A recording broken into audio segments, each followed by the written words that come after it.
ہمارا ایک عجیب طریقہ چل پڑا ہے کہ سلام پھیرنے کے بعد نوجوان دعا کے لیے بیٹھتا ہی نہیں. گیا. ناراض نہ ہونا، تم میرے بھائی ہو، میں تمہارا خادم ہوں.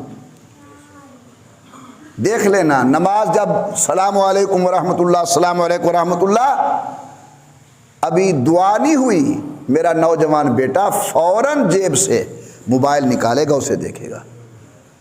میری گزارش ہے اپنے اس بیٹے کے خدمت کے اندر، اپنے عزیز کی خدمت کے اندر، کہ کیا میں نے 4 رکعتیں یا تو نے 4 رکعتیں باقاعدہ پوری توجہ کے ساتھ اگر پڑھی ہوتی تو نماز کے بعد تیری توجہ ادھر نہ ہوتی.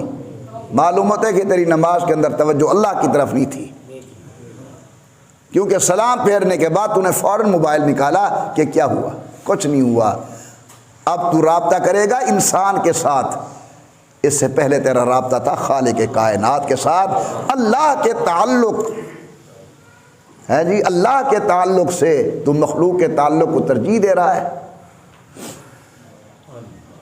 ایسا امام تلاش فرماؤ جو نماز اطمینان کے ساتھ پڑھائے.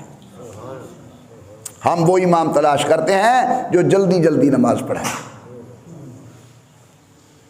رمضان شریف آ رہا ہے خیریت سے، اس کے اندر ہماری کوشش ہوگی کہ کوئی ایسا امام تلاش کریں جو 1 گھنٹے کے اندر یا گھنٹے سے پہلے وطر وغیرہ سارے پڑھا دیں. اس طرح نہ کرو میرے پیارے، شکر ادا کرو کہ اللہ نے اپنے دروازے پر آنے کی توفیق عطا فرمائی ہے. یہ مسجد اللہ کا دروازہ ہے، میرے دروازے پر وہی آئے گا جس کو میں چاہوں گا، خدا کے دروازے پر وہی آئے گا جس کو خدا چاہیں گے. اگر میرا مہمان میرے دروازے پر آئے، میں اسے بلاؤں، لیکن وہ خدا نخواستہ آداب مہمانی کی خلاف ورزی کرے گا تو میں دل کے اندر کہوں گا خدا کرے یہ پھر نہ آئے. اسی طرح یہ اللہ کا دروازہ ہے، اللہ نے تمہیں اپنے دروازے پر بلایا ہے، مجھے اپنے دروازے پر بلایا ہے. اگر میں نے اللہ کے دروازے کا حق ادا نہیں کیا تو خطرہ ہے کہ کہیں اللہ کان سے پکڑ کر باہر نہ نکال دے کہ میرے دروازے کو آباد کرنے والے اور لوگ بہت ہیں.